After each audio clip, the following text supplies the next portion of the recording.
Absolutely. So we're going to talk about Christian McCaffrey. It seems like we can't even debate him against anybody because he had such an incredible record-breaking 2019 season. But we're going to debate Christian McCaffrey against Saquon Barkley.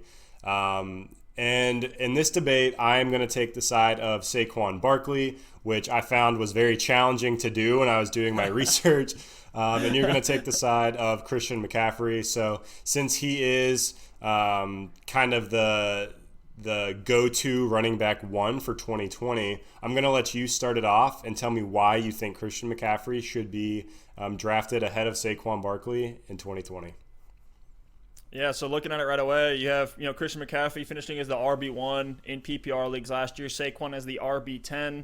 But I have seen a little bit of debate. We do have some Saquon truthers that are out there, so I'm interested to hear what case you can make. But for McCaffrey, him and Saquon both have new head coaches, first-time head coaches in the NFL coming into this season. So, we look ahead, things might be more even than we think. Now, McCaffrey is a pretty easy argument to make. He's coming off the greatest fantasy season of all time. He led the NFL with 2,392 yards from scrimmage in 2019. That's the third most by any player in NFL history. And he essentially finished first or second in every statistical category at the RB position, whether it's touchdowns, receptions, snap count, targets, red zone touches, receiving yards. He was third in rushing yards. It's probably his worst stat.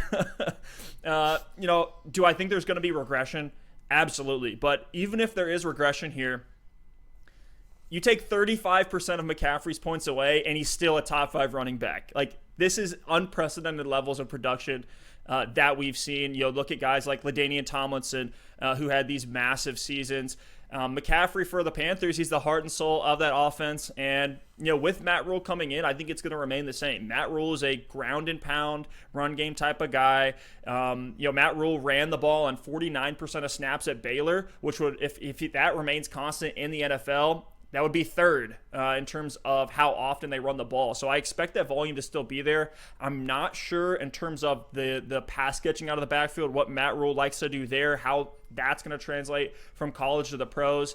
But whatever QB they bring in, or if it's still Cam Newton, McCaffrey is going to be a safety valve for that quarterback, regardless of who it is, especially if it's a rookie that they draft.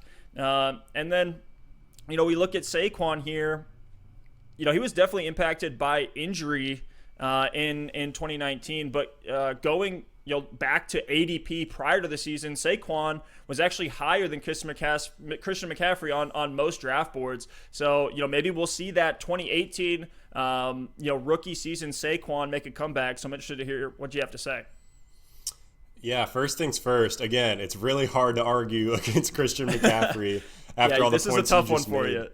But a couple things I will say about CMC that I'm a bit worried about is, if his snap count and his usage stays the same or even similar, even within 5% of what it was last year, he's the clear number one, and I have no argument here. So basically, I just have to assume that snap count and that usage is not going to stay the same. And it's really hard for a running back to play 93% of snaps in a season, and that's what Christian McCaffrey just did.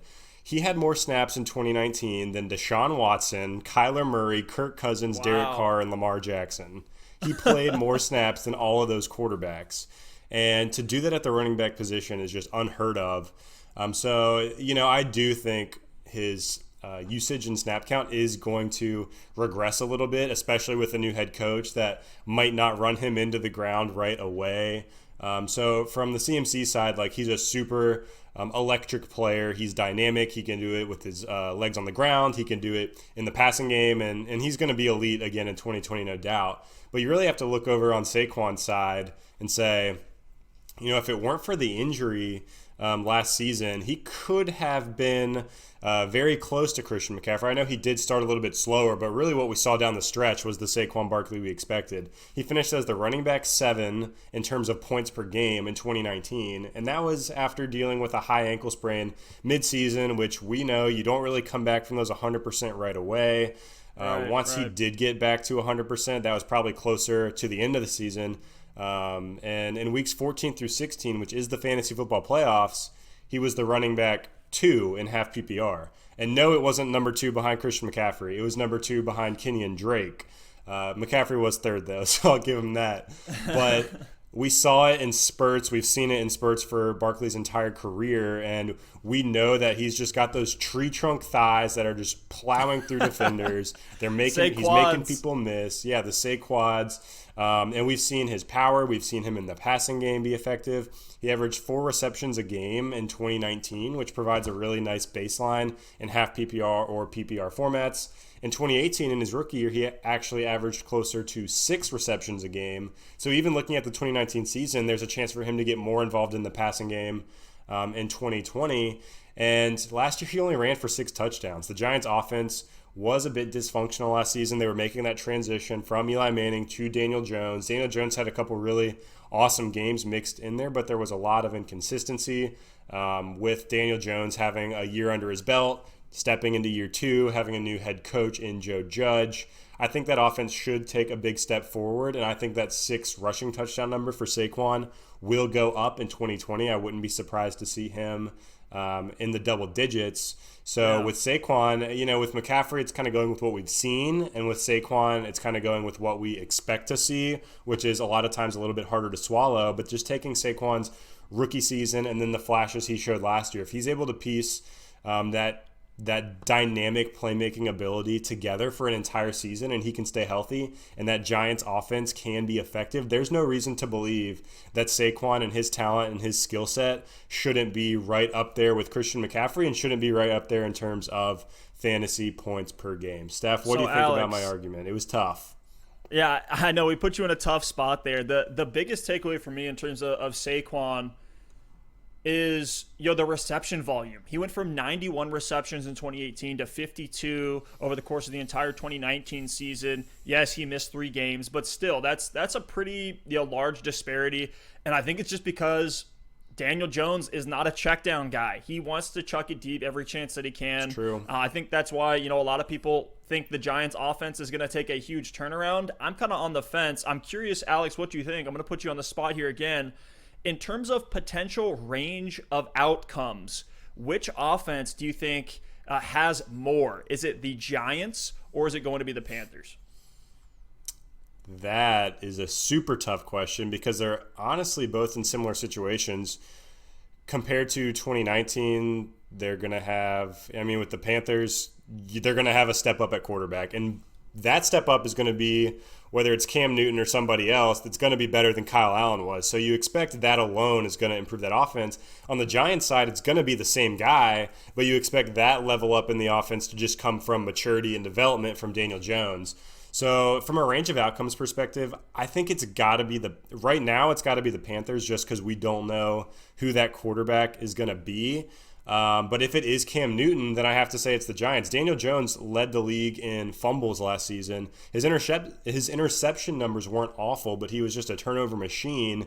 And if Daniel Jones comes in and lights the world on fire, they could be a top offense. I know it sounds crazy to say, but if that O-line can be shored up a little bit, they've got Sterling Shepard coming back healthy. Slayton is going to be in year 2, taking another step forward. Evan Ingram healthy. Golden Tate. Saquon's healthy. And then a new head coach in Daniel Jones in year 2. That's a really good nucleus, and that's a high potential offense, but I could also see the wheels kind of falling off.